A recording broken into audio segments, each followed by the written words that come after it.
और मित्रों, उस राम राज्य की परिकल्पना भगवान ने करी थी। भगवान राम की केवल एक ही परिकल्पना थी, वो क्या थी?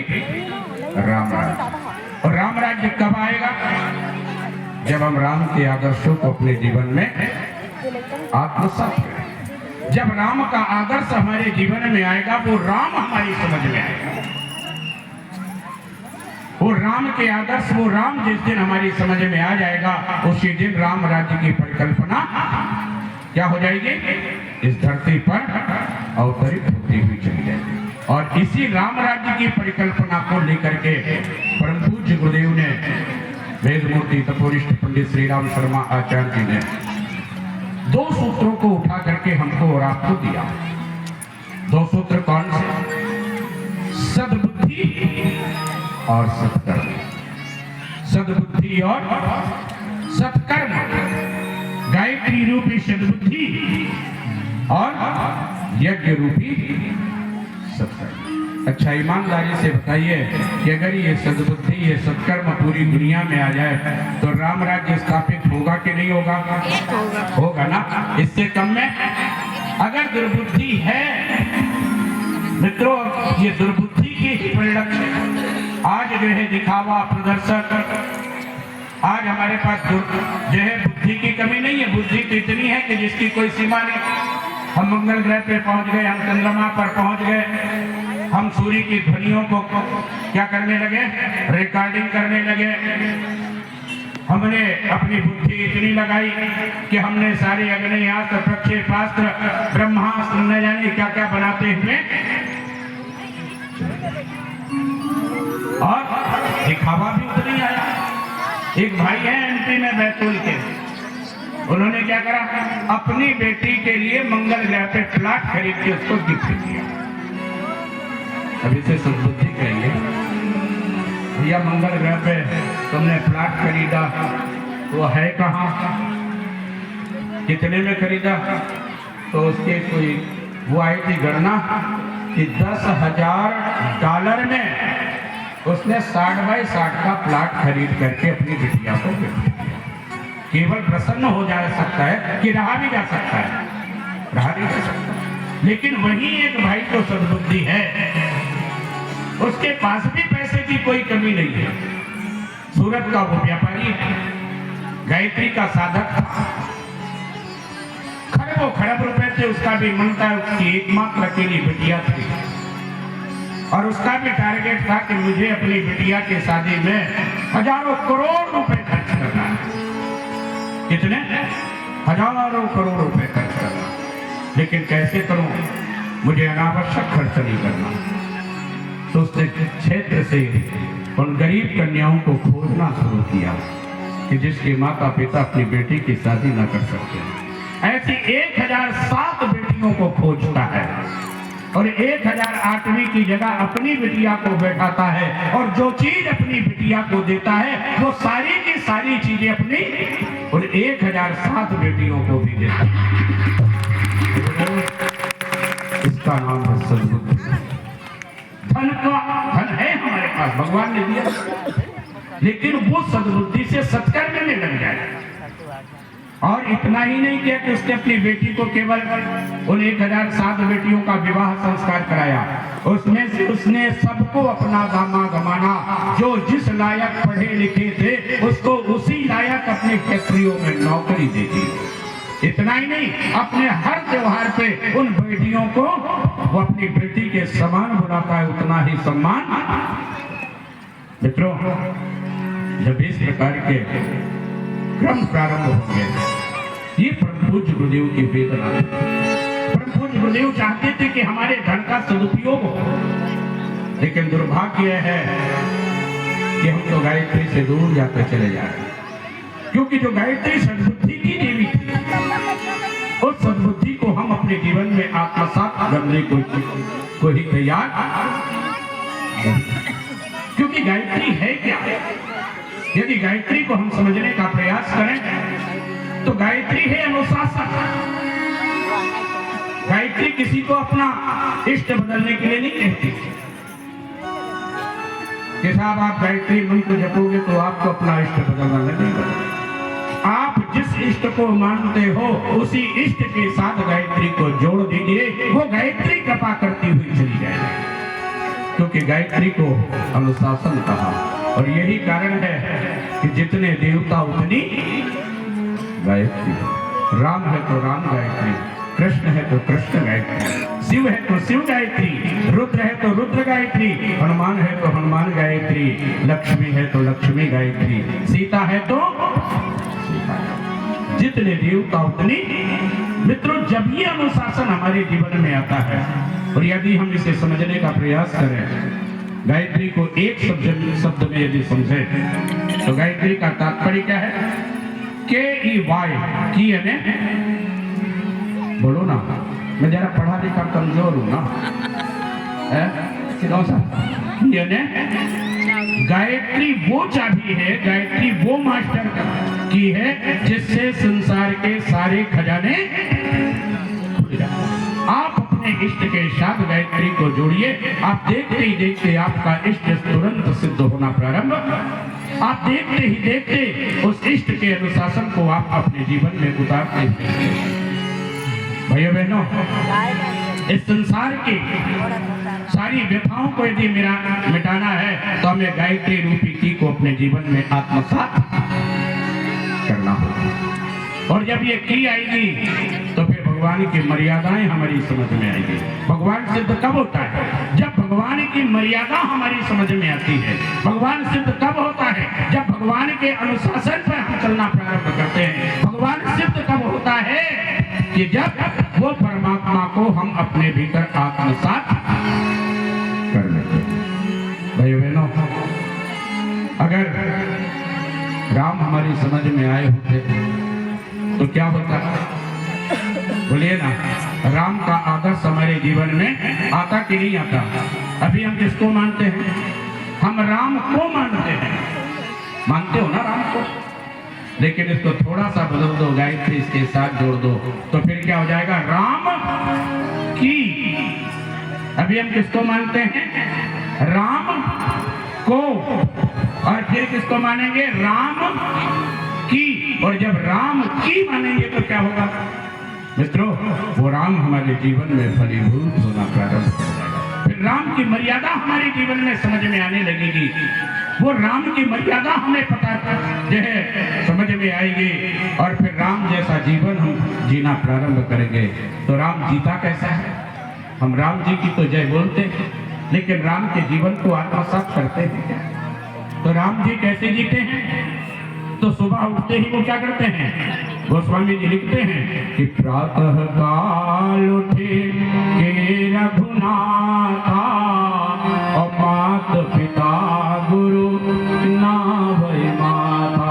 भगवान पहला काम करते हैं कि जैसे उठते हैं अपने माता पिता और गुरुजनों को क्या करते हैं? चरण वंदन करते हैं, उनका आशीर्वाद ग्रहण करते हैं। लेकिन ईमानदारी से पूछे, हम जो राम की जय बोलते हैं, आपको याद है कि आपने अपने माता पिता के चरण कब छुए? बहुत उंगलियों पे गिनने वाले ऐसे लोग मिलेंगे जो नित्य अपने माता पिता का चरण स्पर्श। अच्छा, कितने लोग रोज चरण स्पर्श करते हो? जरा हाथ खड़े करना। बोलिए गायत्री माता की। अब गिनती कर लीजिए, इतनी बड़ी संख्या में 7 से 8 लोग जो नित्य। अगर ये गायत्री हमारे राम के साथ आ गई होती तो हमें राम की मर्यादा का पालन किया होता और माता पिता गुरुजनों और बड़ों का सम्मान प्रारंभ किया होता। अब ईमानदारी से बताओ, क्या आप घाटे में रहते? बोलो ना मित्रों, सभी का आशीर्वाद अनुग्रह हमें प्राप्त होता। मित्रों, गायत्री ये करती है। हम कृष्ण जी को मानते हैं, पर कृष्ण जी की मानते हैं क्या? नहीं, हम कृष्ण जी को खूब मानते हैं। कृष्ण जी की सारी बातें हम अपने जीवन में फॉलो करने की कोशिश करते हैं, नहीं करते? कृष्ण भगवान ने जीवन भर यही कहते रहे कि कर्मण्येवाधिकारस्ते मा फलेषु कदाचन, तुम कर्म करो फल की इच्छा। और हमारे आज के कृष्ण भक्त क्या कहते हैं? हे भगवान, यदि लड़के की नौकरी लग गई तो फिर 5100 रुपए का प्रसाद, नहीं तो कैंसिल। यही करते हैं। भैया बहनों, जो कृष्ण ये कहता है कि तुम कर्म करो फल की इच्छा, और उसी कृष्ण के भक्त क्या कहते हैं कि हे भगवान तू पहले फल दे दे, फिर फल समझ में आएगा तो कर्म करूंगा, नहीं तो मित्र गायत्री ये कहते हैं। आपका गांव तो मुझे बड़ा अच्छा लगा, बहुत सुंदर, लेकिन इस दुनिया में सबसे ज्यादा शंकर भगवान की पूजा होती है। शंकर भगवान क्या करते हैं? शंकर भगवान करता क्या है? अवगढ़ दानी है, उनसे जो मांगो वो देने को तैयार रहता है। मैंने तो यहाँ स्थिति नहीं देखी, कभी हरिद्वार आना तो हमारे शंकर जी के भक्तों को देखना, वो क्या करते हैं, एक इतनी बड़ी चीलम निकालेंगे, उसमें गांजा ठूसा, बड़ी बड़ी दाढ़ी बढ़ाई, बोले लगे दम मिटे गम कमाए दुनिया खाए हम, बम शंकर बमले